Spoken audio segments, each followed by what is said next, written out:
enseñanza, también enseñó en parábolas para complicar las cosas. Utilizó las parábolas no solo para revelar, sino también para ocultar.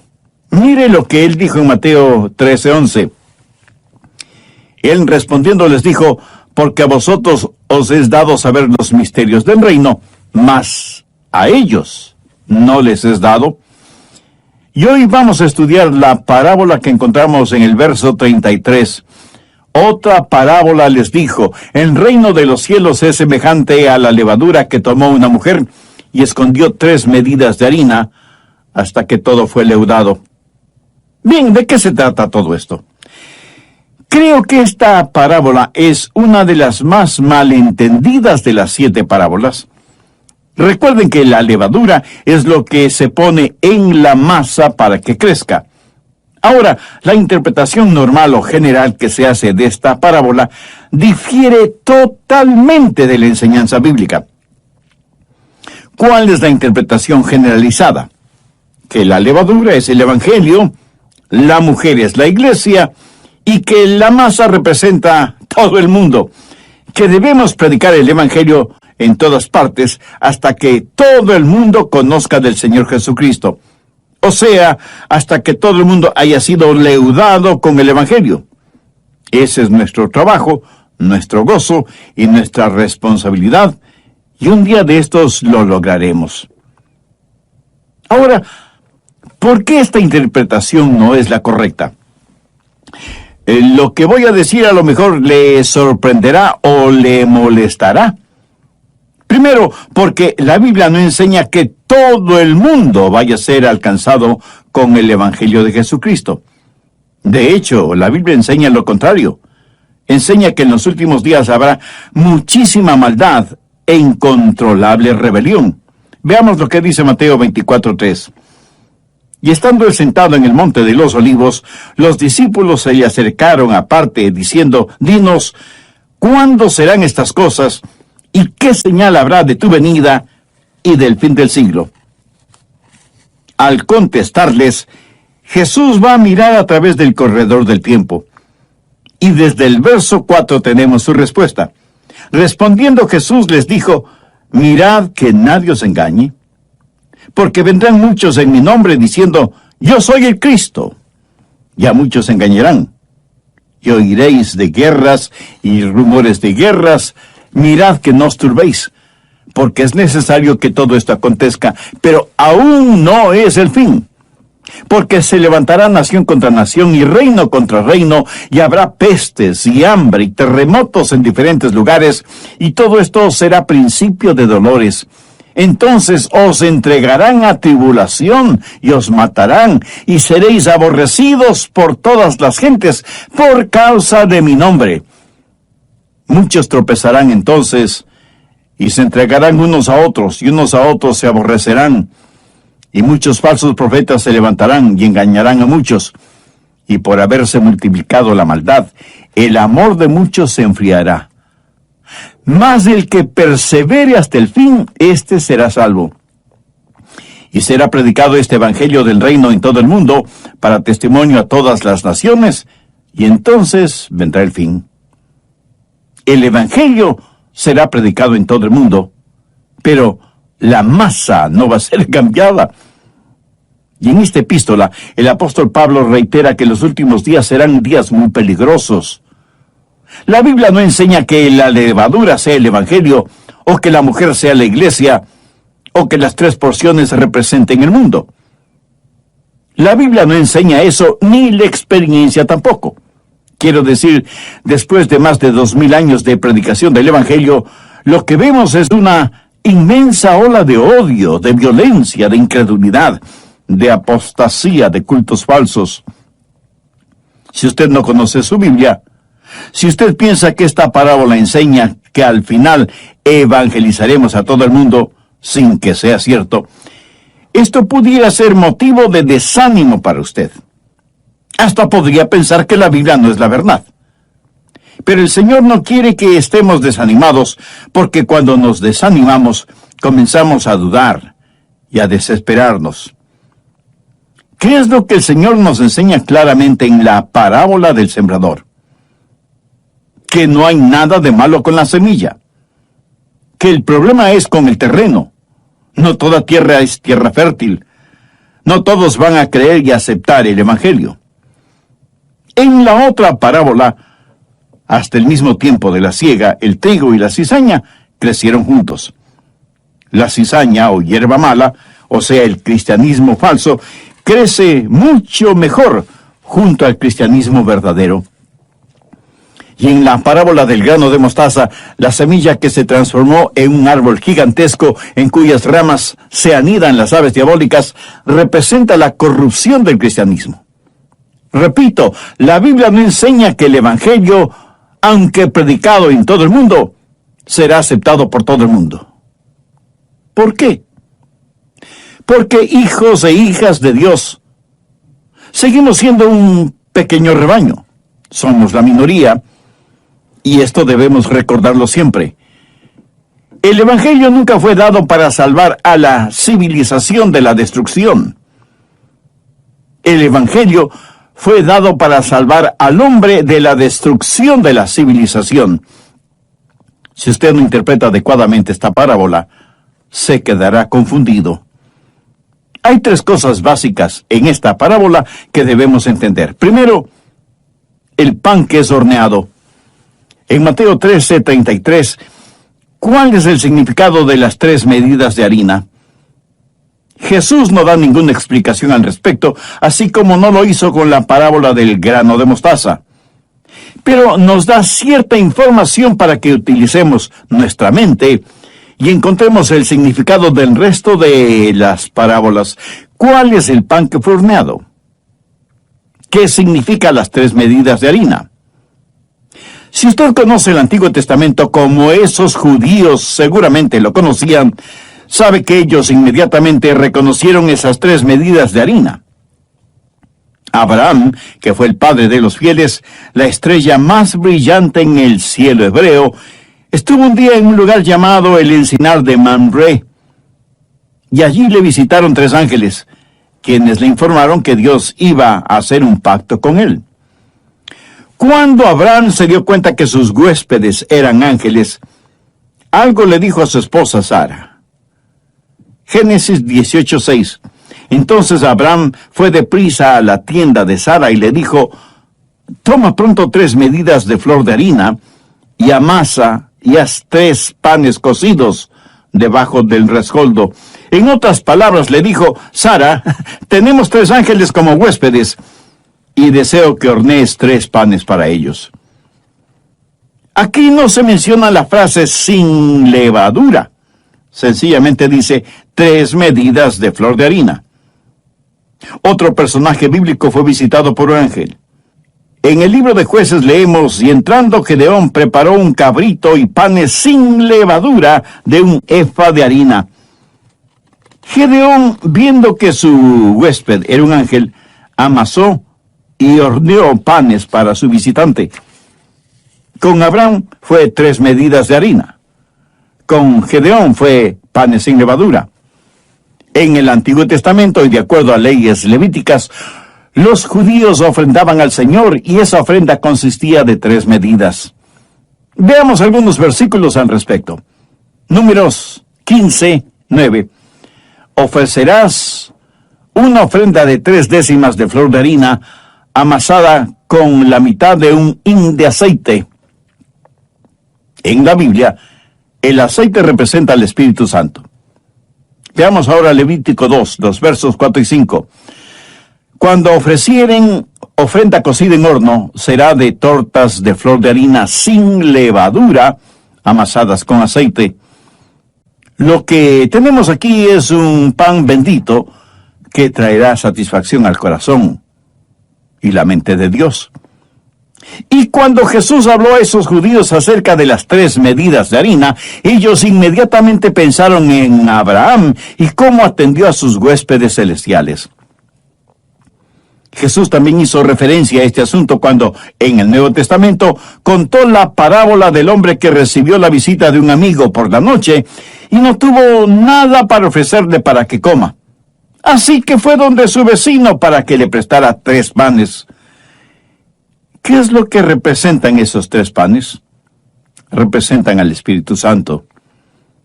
En Mateo 7:11, Jesús hizo referencia al hecho de que si nosotros, siendo malos, damos cosas buenas a nuestros hijos, o a veces a nuestros vecinos, el Padre Celestial siempre da cosas buenas a los que le pidan.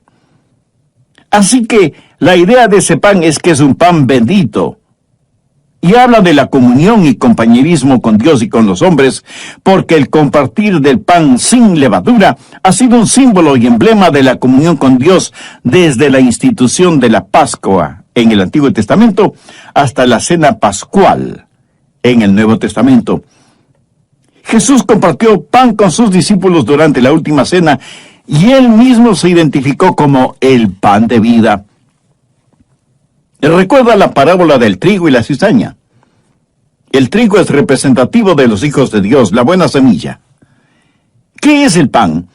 Podríamos decir que es trigo que ha experimentado la muerte, que ha sido molido, quebrantado y pasado por fuego, y aunque puede mezclarse con otros granos molidos, forman una sola masa con la cual se hará el pan.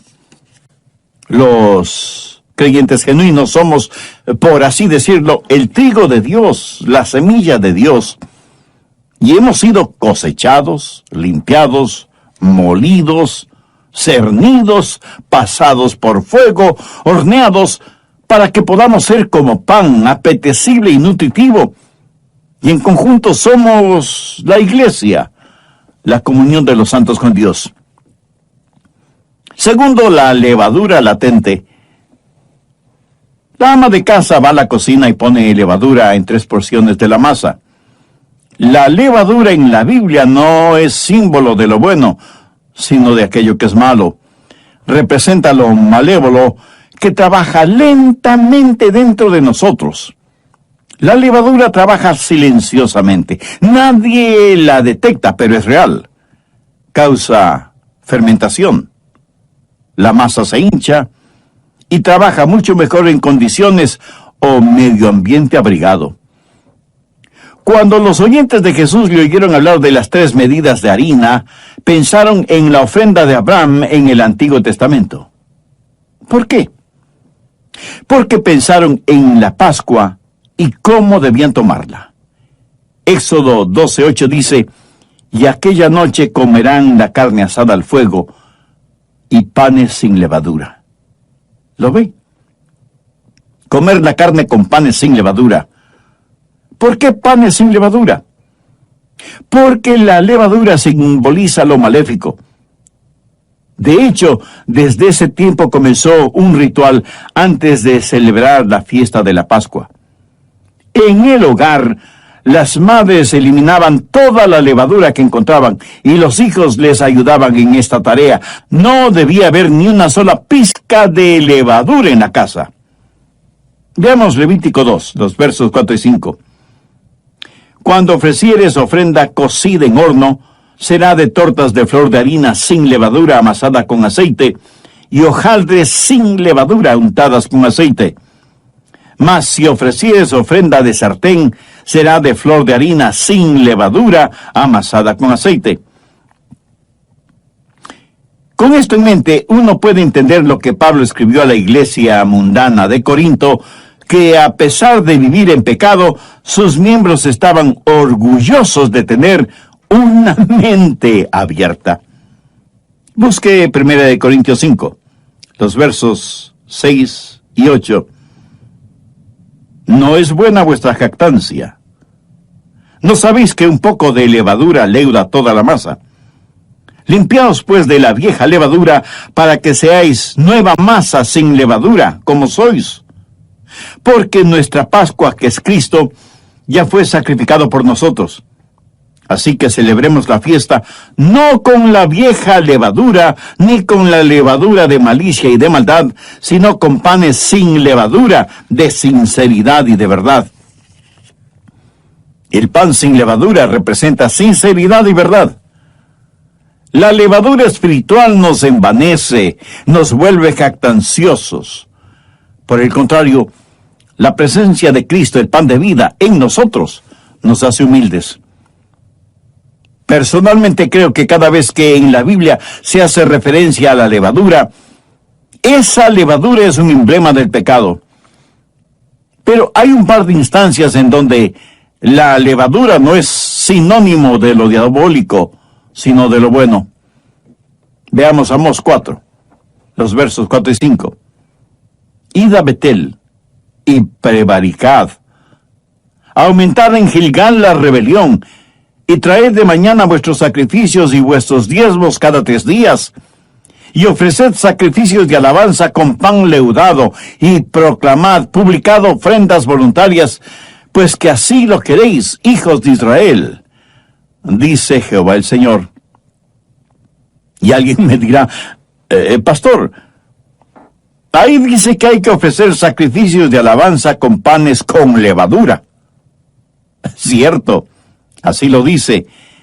Pero aquí el profeta está hablando irónicamente, sarcásticamente. Les está diciendo a estos judíos mundanos que trataban de tener un pie en el mundo y otro pie en el servicio a Dios. Les dice que vayan a Betel a seguir prevaricando, que vayan a Gilgal a seguir con sus rebeliones y transgresiones, que ofrezcan sus sacrificios de alabanza con panes leudados. En otras palabras, el profeta les dice que son unos hipócritas, porque todo lo que estaban haciendo era pecado. Cuando usted entiende eso, mi amigo, el pan horneado sin levadura es santo, y el pan amasado con levadura es malo, y corrompe aquello que es maravilloso y santo. Y Jesús nos previene contra la levadura. Vamos a Mateo 16:11. ¿Cómo es que no entendéis que no fue por el pan que os dije que os guardaseis de la levadura de los fariseos y de los saduceos? ¿Quiénes eran los fariseos? Eran hombres muy religiosos. Tenían sus mentes llenas de escrituras, pero su corazón lleno de pecado. Su religión era externa, no interna. Tenían una profesión, pero ninguna posesión. Tenían leyes y mandamientos, pero no tenían vida. Y en Mateo 23:13, Jesús los describe de la siguiente manera: Mas ay de vosotros, escribas y fariseos, hipócritas, porque cerráis el reino de los cielos delante de los hombres, pues ni entráis vosotros, ni dejáis entrar a los que están entrando. Ellos pretendían ser porteros, pero más bien eran piedra de tropiezo. Pretendían ser intercesores, pero no eran más que extorsionadores. Pretendían convertir, pero lo que hacían era corromper. Cada uno de sus convertidos estaba doblemente condenado, porque como legalistas nunca habían nacido de nuevo y como religiosos no veían la necesidad de Jesús.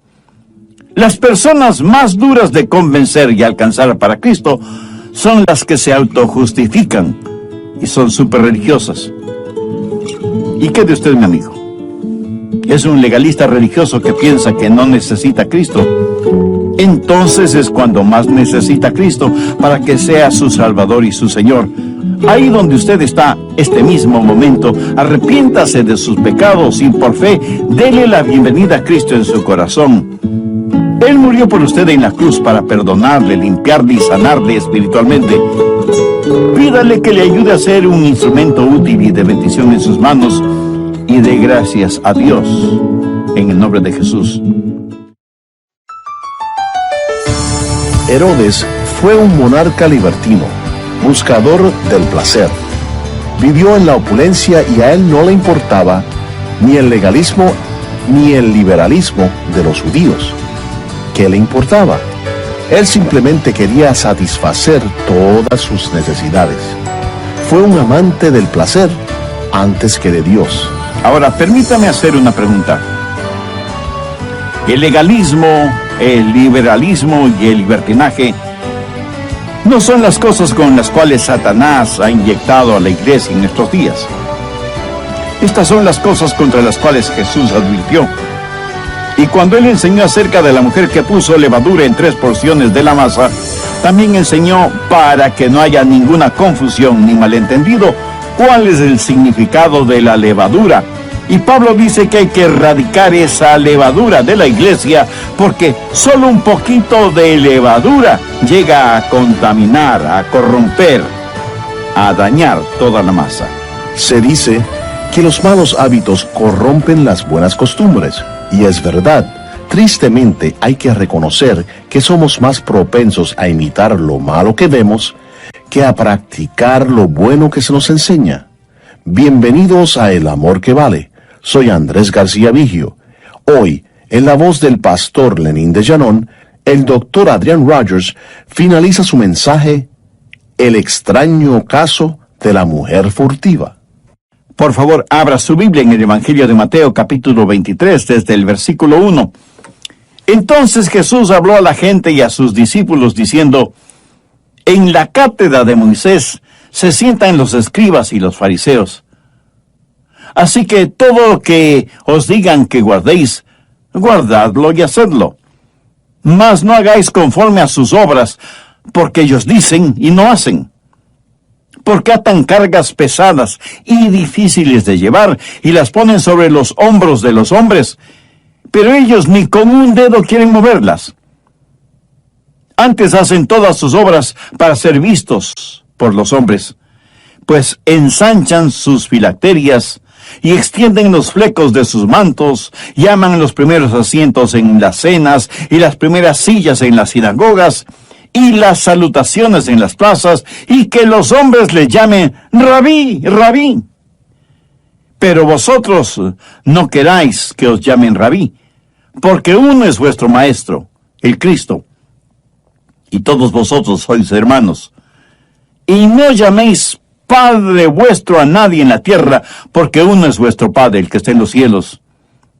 Ni seáis llamados maestros, porque uno es vuestro Maestro, el Cristo, el que es mayor de vosotros, sea vuestro siervo.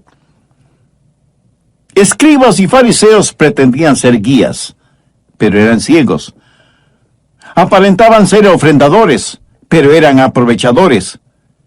Mire lo que dicen los versos 23 y 24. ¡Ay de vosotros, escribas y fariseos, hipócritas!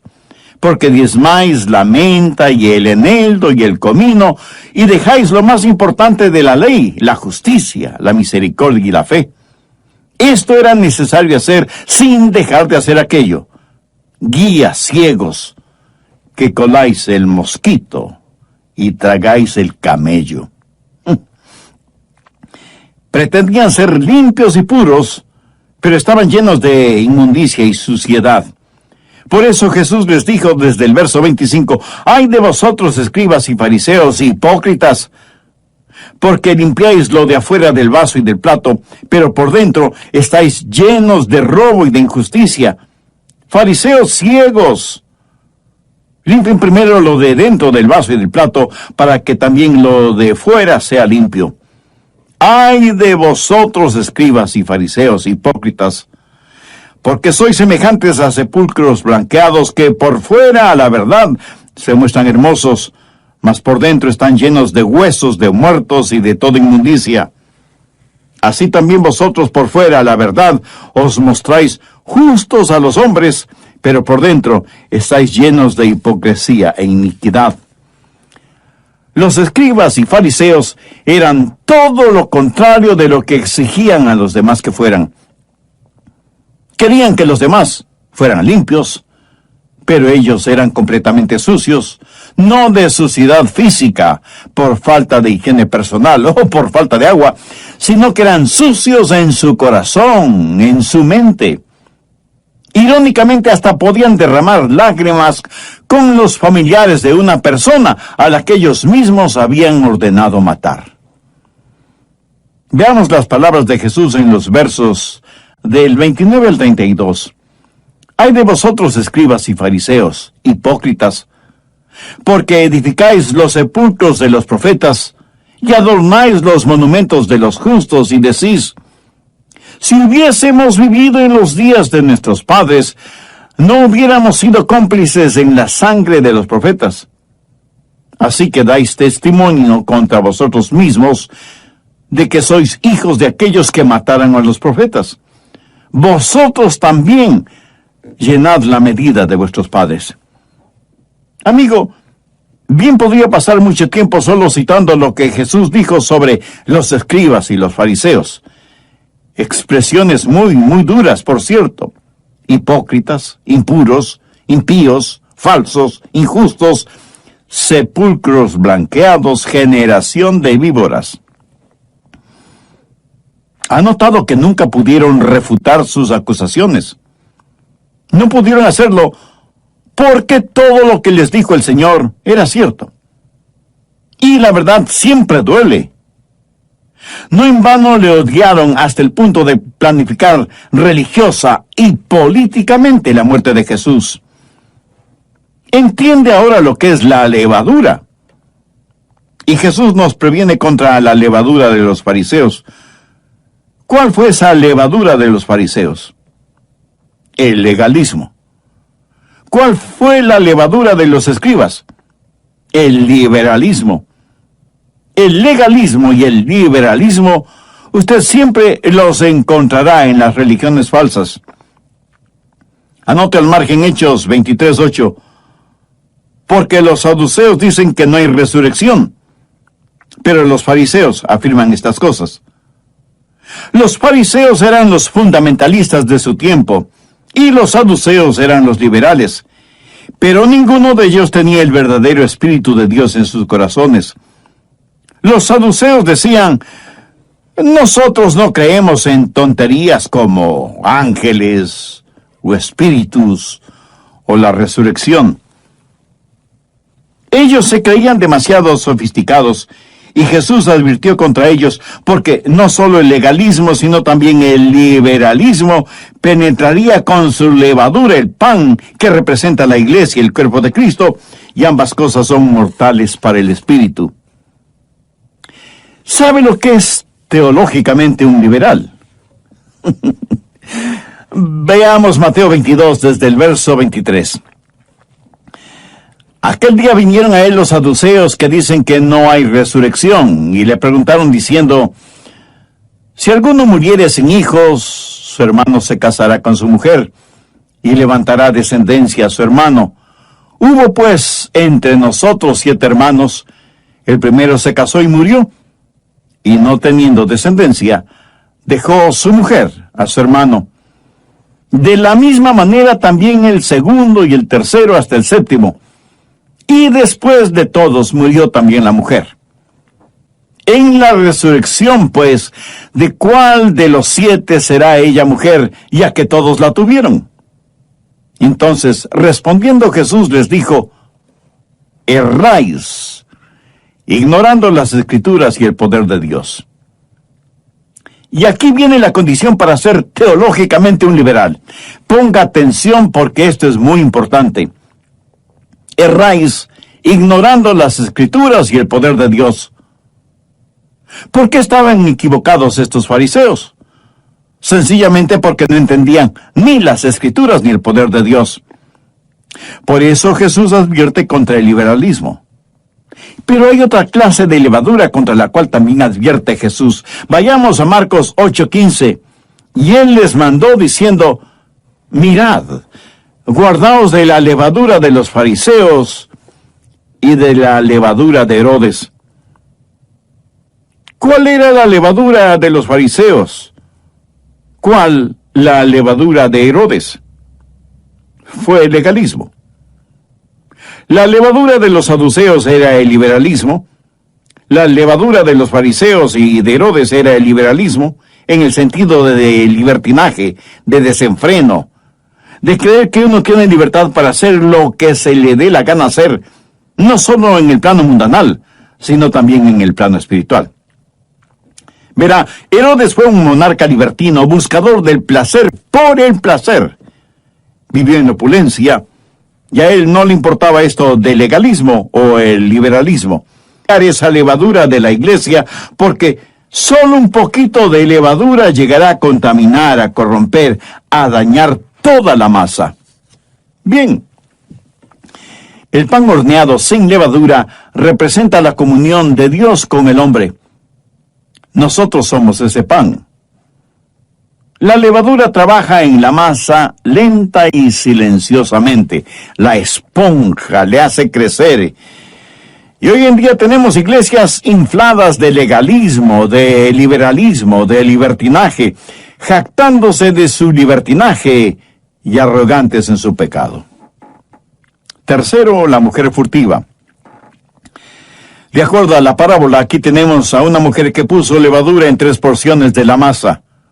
Notemos lo que ella hizo. Volvamos a Mateo 13:33. Otra parábola les dijo: el reino de los cielos es semejante a la levadura que tomó una mujer y escondió en 3 medidas de harina. Mi amigo, esto no fue hecho accidentalmente, sino furtiva y deliberadamente.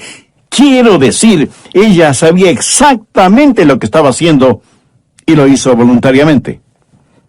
Note que externamente no hay nadie que le presione para que lo haga. Fue un acto deliberado de su parte. Pero Satanás sabía lo que ella estaba haciendo, porque él mismo internamente le estaba empujando a hacerlo.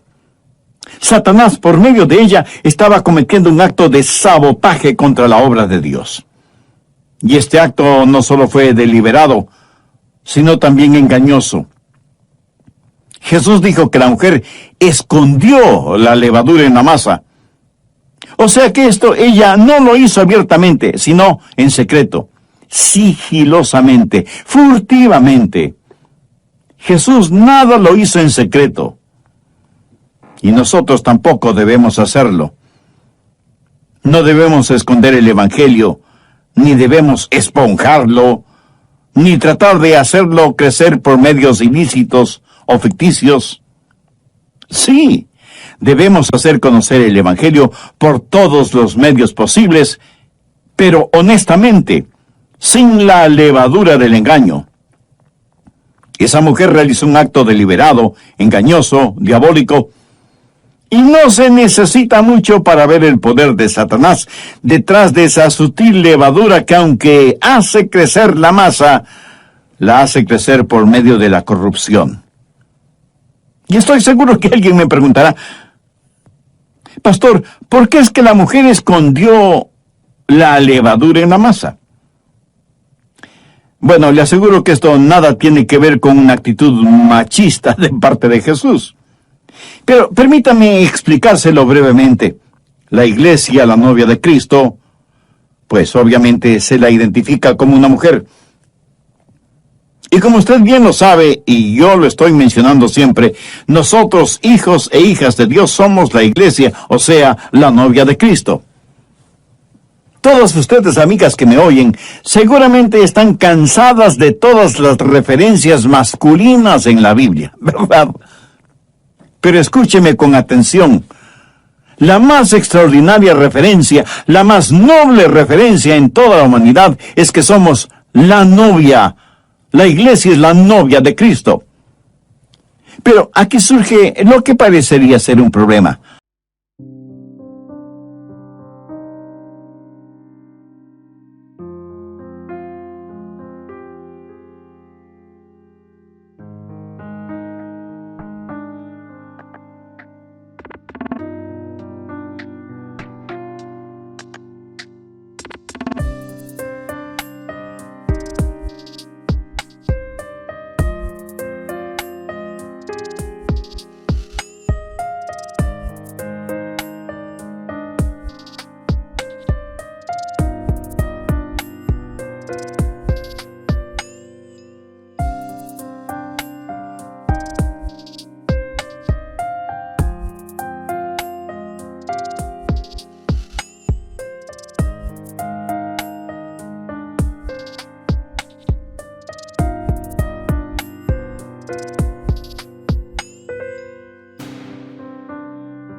No habla la Biblia de una iglesia falsa, de una prostituta, cuando aparece una mujer haciendo algo equivocado y malévolo en las páginas bíblicas. Por ejemplo, en Apocalipsis 2:20 leemos: pero tengo unas pocas cosas contra ti, que toleras que esa mujer Jezabel, que se dice profetiza, enseñe y seduzca a mis siervos a fornicar y a comer cosas sacrificadas a los ídolos. La mujer furtiva de la parábola de Mateo 13 es la novia del diablo y representa a la iglesia falsa.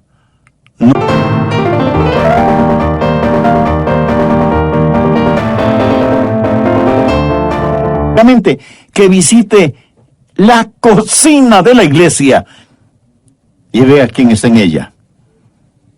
Y no se deje impresionar por sus glándulas gustativas. Vea los ingredientes con los cuales se prepara la comida. Y esté advertido, atento, preparado para que no le den gato por liebre. El diablo no tiene solo una manera de trabajar. Recuerda la parábola del sembrador. ¿Cómo trabajó el diablo en esa parábola? Pues robándose la semilla. ¿Cómo trabajó en la parábola del trigo y la cizaña? Imitando la semilla del trigo. ¿Cómo trabajó en la parábola del grano de mostaza? Corrompiendo la semilla. ¿Cómo trabaja en la parábola de la levadura? Infiltrándose en la iglesia. Y lo que el Señor Jesús está haciendo es mostrándonos qué es lo que va a suceder. Y estas parábolas abarcan el tiempo desde los días cuando Jesús sembró las semillas hasta el final del día del juicio, cuando la semilla caerá en buena tierra y dará su fruto, y el trigo será separado de la cizaña. Son parábolas y palabras de Jesús, advirtiéndonos sobre estas cosas. En posteriores programas estudiaremos las otras parábolas, la del tesoro escondido, la de la perla de gran precio, la parábola de la red, la de los tesoros nuevos y viejos, etc. Y cuando terminemos de estudiarlas, estoy seguro que usted mirará retrospectivamente y dirá, la Biblia es maravillosa y todo sucedió, sucede y sucederá como Dios ha dicho. Mi amigo, usted no va a tener falsas expectativas, y al no tener falsas expectativas, usted no será desilusionado, y si no es desilusionado, no tendrá dudas, y si no tiene dudas, no caerá en la desesperación, sino que dirá, ¡aleluya! Porque el mismo Dios que nos ha enseñado estas cosas es el mismo Dios que nos enseña que hay una iglesia genuina, verdadera, y el mismo Señor Jesucristo, al referirse a ella, dijo, edificaré mi iglesia y las puertas del Hades no prevalecerán contra ella. Es mi profundo anhelo y deseo que este mensaje, el Espíritu Santo de Dios lo selle, no solo en su mente, sino también en su corazón, y que Dios nos ayude a cada uno de nosotros, si en verdad somos sus hijos e hijas, nos ayude a ser miembros puros y consagrados de su iglesia. Que desterremos de nosotros todo indicio de levadura diabólica. Que anhelemos ser buena tierra para que la semilla sembrada por el divino sembrador dé el fruto que debe dar. Que seamos trigo dispuesto a ser quebrantado, molido, cernido, horneado al fuego, para que toda la masa se fusione y se queme todo rastro de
levadura, que seamos individual y colectivamente para la honra y la gloria de Dios. Ahora lo que acabo de decir no tendrá ningún sentido para usted si es que no tiene una relación personal con Dios por medio del Señor Jesucristo. ¿No le gustaría hacer esa decisión espiritual ahora mismo, que no sabe cómo hacerlo.